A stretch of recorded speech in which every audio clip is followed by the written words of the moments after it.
오늘 13장의 말씀은 59장 9절까지 굉장히 긴 내용으로 피부에 생긴 나병의 초기 증상, 진단법 이런 것에 대해서 또 자세하게 설명하고 있습니다. 뿐만 아니라 피부뿐만 아니라 머리나 수염 그리고 옷이나 가죽에 이르기까지 그것에 대해서 굉장히 자세하게 설명하고 있죠. 특별히 여기에 나타난 이 정결 규례 중에서 나병에 대한 규례 상세하게 다루어진 이유는 이 나병이 개인만이 아니라 공동체에도 아주 심각한 전염병과 같은 그러한 역할을 했기 때문에 그것에 대한 원인으로 나타나기 때문에 자세하게 다루고 있는 것이에요. 특별히 접촉만으로도 전염된다고 당시에는 인식을 하고 있었기 때문에 치료가 거의 불가능하고 본문에 보면 7일을 놔뒀다가 또 관찰하고 또 7일 가둬두었다가 또 관찰하고 계속 관찰할 뿐이지 어떤 치료의 방법이 없었어요.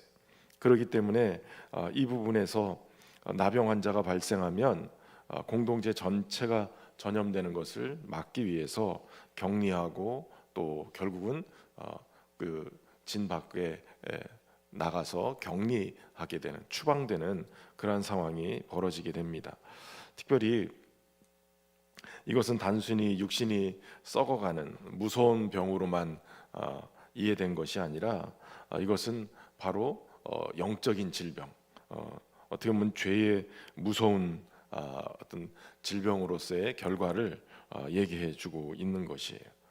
무엇보다도 이것을 통해서 이스라엘 공동체가 지금 이 광야 생활을 하고 더 들어가서는 이제 가나안 땅에서 한 나라로서의 공동체로 이렇게 지내는 동안에 이 나병이라는 질병을 통해서 이스라엘 공동체가 이 죄에 대한 부분들을 같이 어떻게 생각할 것인가에 대한 부분을 얘기하고 있는 것입니다. 특별히 이것이 단순히 병으로서만이 아니라 죄가 인간에게 어떻게 퍼져가고 이것을 또 하나님은 어떻게 깨끗하게 가시는가에 대한 영적인 비유로 놓고 보면 굉장히 이 깨끗함과 부정함이 죄를 통해서 어떻게 구별이 되어지고 어떻게 거룩한 하나님의 백성으로 살아가야 될지를 알게 하시는 겁니다. 오늘 1절부터 8절에 보면 피부에 흰 점이나 부스럼 등 이 환부에 나타나는 증상들, 이 피부병, 본문은 짜랏이라고 표현하고 있는데 이것이 발생하면 제사장에게 먼저 가서 환부를 보여주고 정결하거나 부정하거나 이것에 대한 판단을 받게 만들었습니다. 특별히 진단하는 방법들, 그리고 17절까지 보면 악성 이 피부염이 어떻게 확산되어지는 것에 대한 것을 얘기하고, 더 나아가서는 좀 더 자세하게 이게 상처로 인한 것인지 화상으로 인한 것인지 이런 것까지도 세세하게 구분하게 만들었어요. 그러니까 제사장이 이것을 판단할 때 함부로 판단하지 않고 계속 격리 관찰을 하면서 이것에 대한 진단을 하게 되는 거죠. 머리와 수염에 생긴 것도 또 그가 있었던 그 자리나 이런 것들까지도 그리고 옷에 생긴 그러한 것까지도 다 구분해서 이것이 더 이상 번져나가지 않도록 그렇게 막는 것이에요. 특별히 사람만이 아니라 그 공동체와 그들이 거하고 있는 처소에 또 그곳에 자신들이 입고 있는 이 옷으로 인해서 매개가 돼서 계속 번져갈 수 있는 것을 얘기하면서 이것이 단순히 어떤 이 바이러스나 이 병균이 이렇게 퍼져가는 그러한 것을 막기 위한 정도가 아니라 이것을 통해서 이 마치 영적으로는 죄가 어떻게 퍼져가는지 그리고 그것을 어떻게 막아야 될지 그것에 대한 부분들을 얘기하고 있다는 거예요. 여러분, 죄가 처음에는 작고 미미한 것 같지만 방치하면 점점 그 사람의 인생을 완전히 휘감고 망가뜨릴 뿐만 아니라 교회 공동체 안에도 이 죄의 문제를 그냥 쉽게 다뤄버리면 그러면 회개할 기회가 없이 그냥 공동체 전체가 오염되고 망해가는 상황이 벌어지게 됩니다. 그렇기 때문에 교회 안에는 7이라는 것이 있어요. 당회를 통해서 7일을 통해서 죄에 대해서 예전에는 이 우리나라 같은 경우 초기 기독교 공동체 우리 교회 안에서는 뭔가 문제가 생기거나 이러면 수찬 금지, 성찬을 함께 할 수 없다. 그리고 심지어는 예배 금지 이런 칠의가 있었어요. 예배를 못 드리게 아예 못 오게 막는 거예요. 그러면 당시에는 예배 금지가 내려도 에이 다른 교회 가지 내가 안 믿지 이러고 자존심 상한다고 떠나는 게 아니라 바로 문 밖에서 예배당 안에 못 들어오고 문 밖에서라도 예배를 드리겠다고 그리고 서 있었단 말이죠. 유명한 일화가 있잖아요. 예배 시간에 좀 늦었다고 들어오지 말고 거기 서 계시라고 그래가지고선 서서 예배를 장로님이 드렸다 그런 얘기가 있잖아요. 근데 요즘은 그렇지 않아요. 요즘은 예배 금지 이래버리면 신현교회만 교회냐 그러고선 딴 교회로 가버리고 다른 데로 가는 거예요. 요즘은 이 7이라는 것을 거의 보지를 못하는 상황이 벌어져요. 이것에 대한 판단을 제사장들이 하게 되어집니다. 제사장은 환자를 보고선 즉시 부정하다 이렇게 선포하지 않고 7일 격리하고 다시 살펴보고 그러면서 계속 판단을 성급하게 하지 않고 이렇게 지내면서 자세하게 관찰하면서 판단하게 되냐. 왜냐하면 그 한 사람이 이 질병에 걸렸다 그래서 부정하다라고 하는 순간에 이 사람의 인생이 완전히 격리가 돼야 되고 그리고 그 진 밖에서 그 나병 걸린 사람들만 어울릴 수 있고 그리고 평상시에는 자신이 이 나병에 걸린 사람이다라는 것 때문에 부정하다 부정하다 그렇게 외치면서 다녀야 돼요.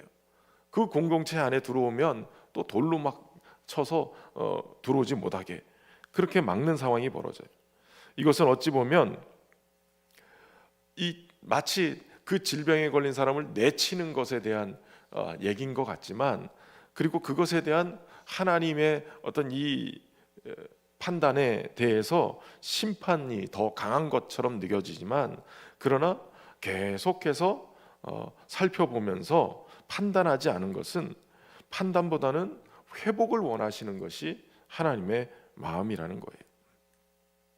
피부병이 온몸으로 번졌을 때 특별히 13절에 보면 앞에서 환부들이 이렇게 환부나 이런 것들이 이 나병에 걸렸다라고 딱 인정되는 순간에 부정하다, 정하다, 치유가 됐으면 정하다 이렇게 얘기를 하다가 13절에 보면 전신에 다 퍼졌는데 놀라운 거는 전신에 다 퍼진 이 환자를 정하다라고 얘기하라는 거예요.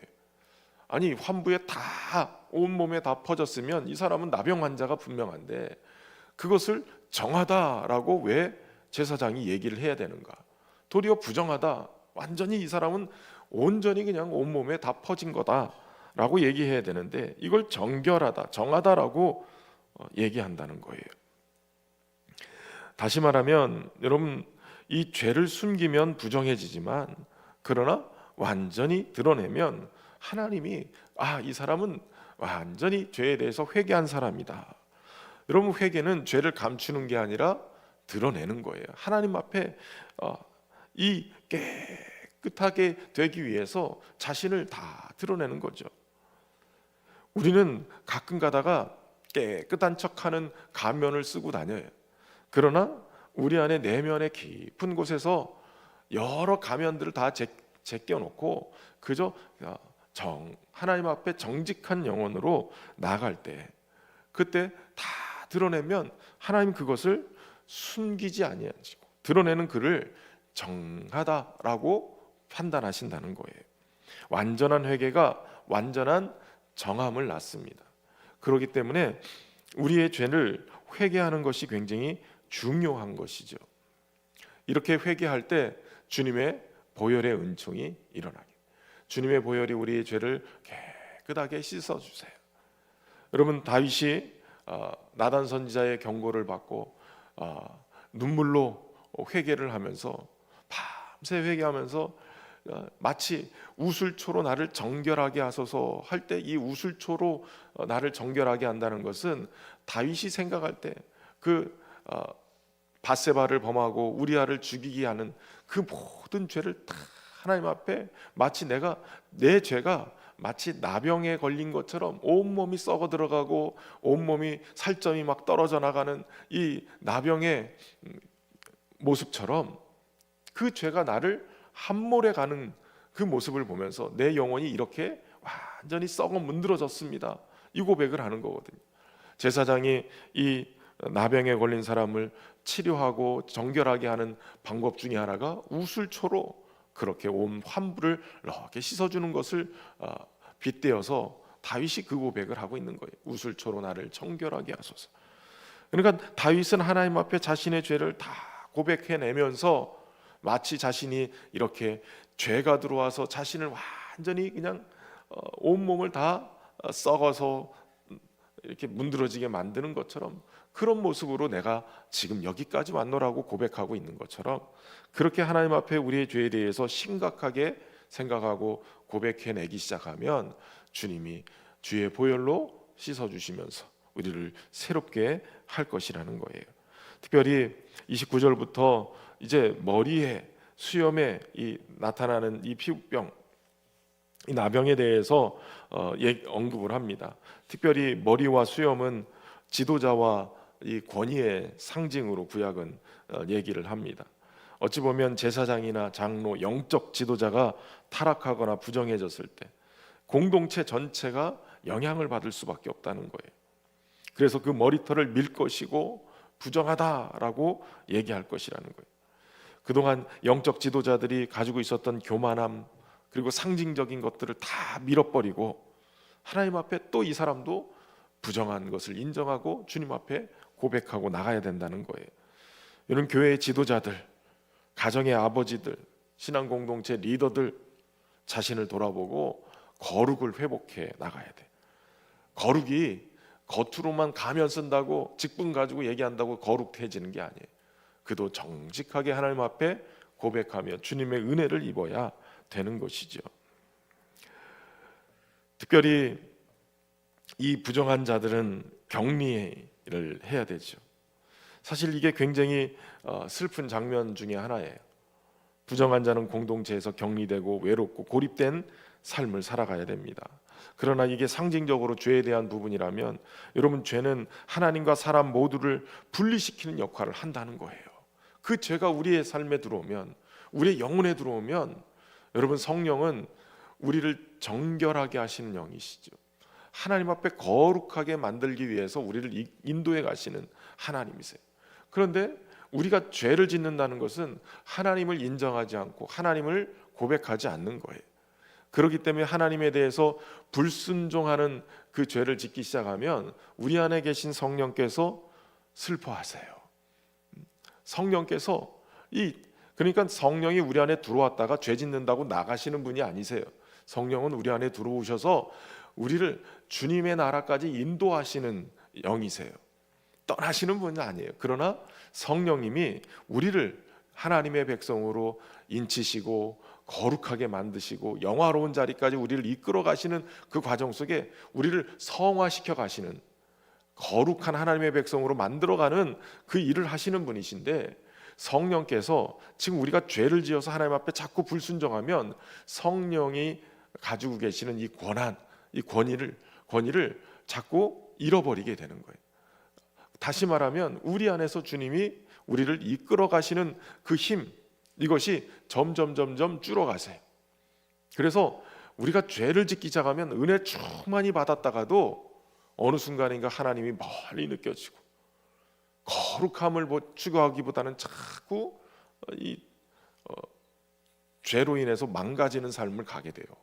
물론 성령께서 우리로 하여금 야, 이거 죄야, 이거 얼른 회개해야 돼, 자꾸 깨닫게 하시는 그러한 일들이 있어요. 그러나 그걸 자꾸 무시하고 죄를 향해서 달아가면 하나님과 우리 사이의 관계가 점점 단절되어지고 멀어지는 그런 경험을 하게 되는 거예요. 예수님은 이 땅에 오셔서 많은 환자들을 치료하셨죠. 그 중에 이 나병 환자들도 치료하셨어요. 그들을 심지어는 만지시면서 그러면서 내가 원하노니 깨끗함을 받으라. 여러분, 제사장이 치료한다고 치료가 되지 않았어요. 그 죄가 없어지지 않고 그의 환부가 치료되지 않아요. 그러나 예수님은 그를 깨끗하게 하실 수 있는 분이세요. 죄를 씻을 뿐만 아니라 그의 질병을 치료하시는 분이신 거예요. 예수님은 부정한 자의 자리에 들어오셔서 사실은 모든 죄를 짊어지시고 십자가에서 죽으시고 무덤으로 격리되신 거예요. 예수님은 모든 인간의 이 격리를, 부정함을 다 경험하시고 그리고 그를 다시 공동체로 돌려보내신 것처럼 본인이 대신 짊어지시고 우리를 깨끗하게 하셔서 다시 하나님의 백성으로 인도해 가십니다. 그러니까 십자가의 사건은 부정한 자를 대신해서 정결하게 하시는 사건이에요. 오늘도 우리의 삶의 자리 주님의 보혈을 의지하고 주님과 함께 동행하면서 주의 깨끗하게 하시는 그 은혜 속에서 우리 자신을 돌아보고 주님과의 관계를 다시 회복해가는 은혜가 있기를 주의 이름으로 축원합니다. 살아계신 하나님 아버지, 하나님의 이 거룩함 속에 우리의 죄가 얼마나 심각한지를 깨닫게 하시니 감사합니다. 무엇보다도 우리의 마음에 스민 이 더러운 부정함 드러내게 하시고 감추지 말고 주님 앞에 정직한 영혼으로 고백하는 용기를 허락하여 주옵소서. 무엇보다도 예수님의 보혈을 의지하여 주님 앞에 나오니 하나님, 오늘도 부정한 자를 만져주셔서 깨끗하게 정결케 하시고 상처와 죄를 씻어서 공동체 안에 거룩을 유지하게 하시는 주님을 의지하며 주님의 은혜 앞으로 나아갈 수 있도록 인도하여 주옵소서. 무엇보다도 부정하게 되어졌던 의복과 모든 것들을 다 밀어버리고 불태우고 오직 주님이 주시는 의의 옷을 입고 사는 우리 모두가 되게 하여 주옵소서. 특별히 우리의 자녀 세대들을 축복하셔서 죄악 많은 이 땅에서 하나님의 거룩한 백성으로 온전히 세워지게 하시고 무엇보다도 이제 수능을 앞두고 있는 우리 수능생들, 취업 준비생들을 하나님 은혜 가운데 붙잡아 주셔서 그동안 열심으로 수고한 노력과 모든 것들을 기억하시고 하나님 열린 문의 복을 허락하여 주옵소서. 무엇보다도 하나님 주신 꿈을 아름답게 펼쳐나갈 수 있도록 하나님 은혜로 축복하여 주옵소서. 우리 성도들의 삶을 하나님 은혜 가운데 붙잡아 주시고 육신의 질병 또 마음의 질병 영혼의 질병으로 고통하고 있는 자들을 주님 오늘 찾아가셔서 주님 만져주시고 치유하시고 회복하시는 은혜가 있게 하여 주옵소서. 그리하여서 함께 주님을 예배할 수 있도록 거룩하게 축복하여 주옵소서.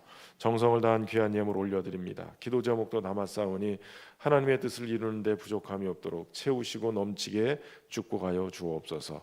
은혜로 함께 하시기를 간절히 소망하며 예수님의 이름으로 기도하옵나이다. 아멘.